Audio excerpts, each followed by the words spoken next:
Assalamualaikum warahmatullahi wabarakatuh. Apa kabar anak-anak sekalian? Salam sehat selalu. Semoga kita masih dalam lindungan Tuhan Yang Maha Esa.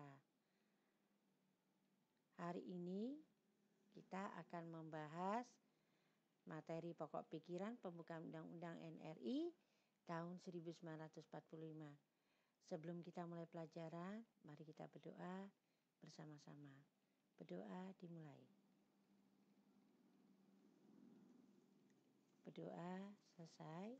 Minggu lalu sudah kalian bahas, mungkin juga sudah kalian menonton. Kemudian bagian-bagian yang namanya makna-makna yang terkandung dalam alinea pembukaan undang-undang. Hari ini akan kita bahas pokok pikiran pembukaan undang-undang. Pokok pikiran pembukaan undang-undang, kita tahu pembukaan undang-undang terdiri dari 4 alinea. Nah, pokok pikiran undang-undang NRI sebenarnya adalah negara melindungi segenap bangsa Indonesia dan seluruh tumpah darah Indonesia dengan berdasar atas persatuan dengan mewujudkan keadilan sosial bagi seluruh rakyat Indonesia. Nah, pokok pikiran pertama tadi digambarkan di mana dalam pembukaan ini suatu aliran pengertian negara. Negara persatuan itu adalah satu hal yang paling pokok.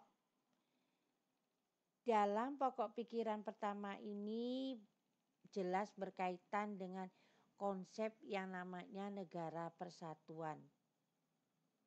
Dapat dilihat, negara persatuan itu dapat dilihat, dirasakan bahwa negara dan tiap warga negara menghendaki yang namanya mewujudkan persatuan dan kewajiban untuk mengutamakan kepentingan negara di atas kepentingan pribadi dan golongan. Nah, dalam hal ini ada beberapa pasal yang berhubungan tentang yang namanya pokok pikiran pembukaan undang-undang alinea pertama ini. Walaupun kita tahu kalau sesuai dengan Pancasila, khususnya pada sila keberapa? Terdapat pada sila ketiga yang berbunyi Persatuan Indonesia. Nah, beberapa pasal yang berhubungan dengan yang namanya pokok pikiran pembukaan undang-undang ini terdapat pada pasal 1 ayat 1. Di situ gambarkan bahwa negara Indonesia adalah negara kesatuan yang berbentuk republik. Kemudian pada pasal 18 ayat 1 negara RI dibagi atas daerah-daerah provinsi dan provinsi dibagi dari kabupaten kota dan kabupaten kota dibagi kembali kepada tiap-tiap provinsinya. Nah, selain itu pada pasal 27 ayat 3 digambarkan bagaimana setiap warga negara berhak dan wajib ikut serta dalam pembelaan negara. Pada pasal 30 ayat 1 dan ayat 3, pada pasal 35 tentang atribut negara, bendera Indonesia adalah sang merah putih. Nah, itu beberapa hal yang berhubungan dengan pokok pikiran pembukaan undang-undang alinea pertama. Nah, kemudian kita akan melihat apa saja pokok pikiran pembukaan undang-undang pada alinea kedua. Pada alinea kedua, hendaklah negara mewujudkan namanya keadilan sosial bagi seluruh rakyat Indonesia. Nah, di sini digambarkan bahwa pokok pikiran kedua ini sejak NKRI terbentuk dan ada satu tujuan, yakni negara berusaha mewujudkan yang namanya keadilan sosial bagi seluruh rakyat Indonesia.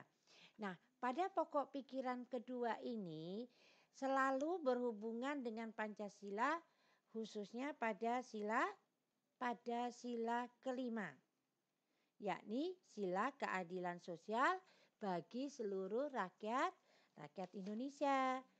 Nah, pada pokok pikiran ini merupakan penjelmaan dari sila Pancasila yang menjadi sumber dari segala pokok pikiran kedua. Nah, pasal apa saja yang berhubungan dengan ini? Pada pasal 1, negara Indonesia adalah negara hukum. Pasal 18, pasal 27, semua warga kedudukannya bersamaan dengan hukum. Dalam artian gini, pada pokok pikiran kedua ini bagaimana negara menghargai yang namanya keadilan. Keadilan dalam hal apa? Dalam berbagai macam bentuk hal. Artinya di sini digambarkan bahwa memberikan gambar ke kita bahwa masyarakat Indonesia perlu dan diberi rasa adil dalam apa? Dalam berbagai macam hal.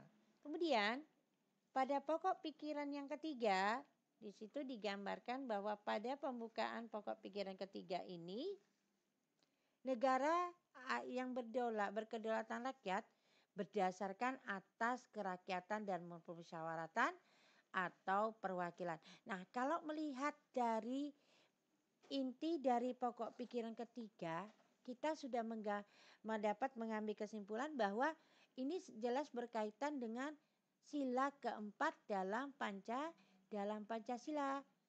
Saya kira tahu apa bunyi dari sila keempat dari Pancasila, yakni apa? Kerakyatan yang dipimpin oleh hikmat kebijaksanaan dalam permusyawaratan perwakilan. Nah, kalau melihat dari situ kan. Nah, anak-anakku sekalian, pada dasarnya berdasarkan pokok pikiran ketiga pembukaan undang-undang ini, di sini juga memberikan gambaran ke kita bahwa berkaitan dengan sila keempat berarti dalam hal ini bisa berhubungan dengan undang-undang dari pasal 1 ayat 2 yang menggambarkan bagaimana kedaulatan rakyat itu ada di tangan yang namanya rakyat. Kemudian pasal 2 ayat 1 MPR atas anggota DPD, DPRD yang dipilih melalui yang namanya pemilu. Kemudian pemilihan presiden dan wakil presiden sesuai dengan pasal 18. Pemerintah daerah, provinsi daerah, juga ini gambaran bagi kita bahwa di sini secara sederhana menggambarkan peran yang namanya rakyat dalam pemerintahan itu adalah satu hal yang sangat diutamakan dalam negara NRI.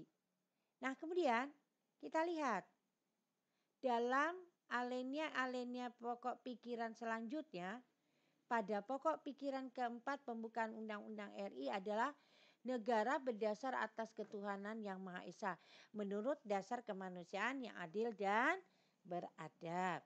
Nah, berarti kalau kita melihat ini selalu berkaitan dengan sila yang kedua. Yang kedua dari yang namanya Pancasila. Dan juga berkaitan dengan sila pertama. Di mana sila pertamanya, Bu? Kita lihat dari berdasarkan ketuhanan yang Maha Esa. Kalau sila kedua, bagaimana kita beriman sesuai dengan Tuhan, kemudian membuat rasa adil.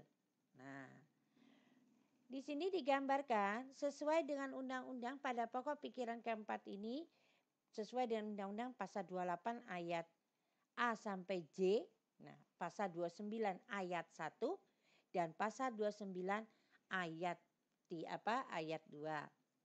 Nah, pokok pikiran keempat pembukaan undang-undang ini bagaimana mewujudkan cita-cita hukum yang menguasai hukum dasar negara, baik hukum tertulis maupun hukum tidak tertulis.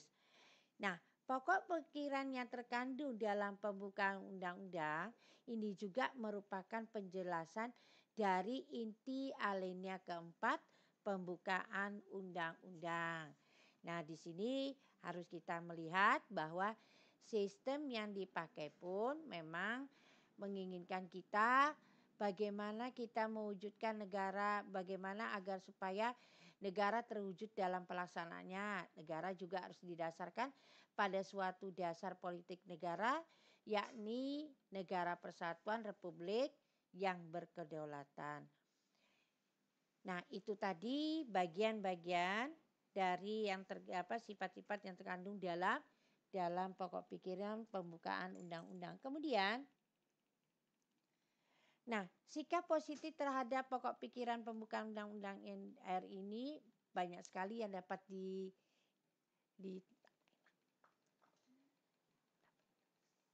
contoh pokok pikiran persatuan dalam lingkungan keluarga, yakni bagaimana menghargai sesama anggota keluarga. Kemudian menjaga sesama anggota keluarga, rukun, serta sopan santun dengan saudara dan orang tua. Nah, sikap dari lingkungan kita sendiri, sebenarnya dari lingkungan sekolah, apa yang dapat kita terapkan? Berteman dengan semua orang tanpa membeda-bedakan latar belakang serta ikut dan berperan aktif dalam kelompok belajar pun menjadi satu hal yang sangat penting. Nah, contoh pokok pikiran persatuan dalam lingkungan masyarakat, kita belajar bisa membaur dengan masyarakat sekitar tanpa membeda-bedakan dan ikut serta dalam kegiatan bersama tetangga atau umumnya ada yang namanya kerja bakti. Kalau di lingkungan contoh pokok pikiran di persatuan dalam lingkungan negara, yakni belajar kita mendahulukan kepentingan bangsa dan negara di atas kepentingan pribadi dan golongan. Dan anak-anakku sekalian juga diharapkan untuk tidak membedakan. Belajar juga menghormati orang yang berbeda suku, beda ras, dan beda agama. Karena itu adalah merupakan ciri khas masyarakat Indonesia yang memahami dan bisa bersosialisasi dalam lingkungan masyarakat. Nah, contoh pokok pikiran keadilan sosial dalam lingkungan keluarga, apa yang dapat kita lakukan? Kita tidak boleh memaksakan kehendak terhadap anggota keluarga lain, belajar bersikap adil terhadap anggota keluarga yang lainnya pun itu satu hal yang sangat dan penting kita lakuin. Kalau di lingkungan sekolah, belajar menaati peraturan sekolah, masuk sekolah tempat waktu. Nah, kalau di masa pandemi ini mungkin paling tidak absen tepat waktu, tugas yang dikerjakan pun harus dikirim dengan tepat waktu. Nah, karena apa? Ini juga sebagai contoh kita punya pikiran sikap adil dalam lingkungan sekolah yang sifatnya keadilan sosial. Nah, ini sebagai tugas sebagai kita, sebagai kamu seorang yang namanya pelajar. Kalau di lingkungan masyarakat, apa yang dapat kita lakukan? Sebenarnya banyak. Kita belajar menjaga pergaulan dan menghormati sifat harmoni dengan tetangga, menghormati orang tetangga juga, dan juga membantu tetangga yang mengalami yang namanya kesusahan. Kalau dalam lingkungan bernegara, belajar bayar pajak. Nah, ini juga di lingkungan negara belajar bayar pajak tepat waktu. Kewajiban terhadap negara itu pajak dengan listrik, menjaga peralatan umum, menjaga yang namanya ketertiban lingkungan juga termasuk. Nah, si pokok pikiran kedaulatan rakyat di lingkungan keluarga, belajar untuk bisa berdiskusi. Menentukan tindakan yang ada pun menjadi satu hal yang perlu. Kalau di lingkungan sekolah, melakukan musyawarah, mufakat untuk menyelesaikan masalah bersama, dan menghargai pendapat teman dalam lingkungan kelompok. Di lingkungan masyarakat, pokok pikiran kedaulatan ini ikut serta membantu penyelenggaraan pemilihan ketua RT, ketua RW, dan juga lurah juga termasuk bagian dari itu.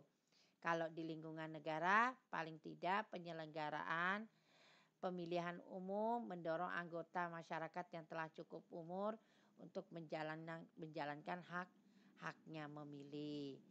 Nah, kalau dalam lingkungan keluarga, nah pokok pikiran ketuhanan Yang Maha Esa, rajin beribadah.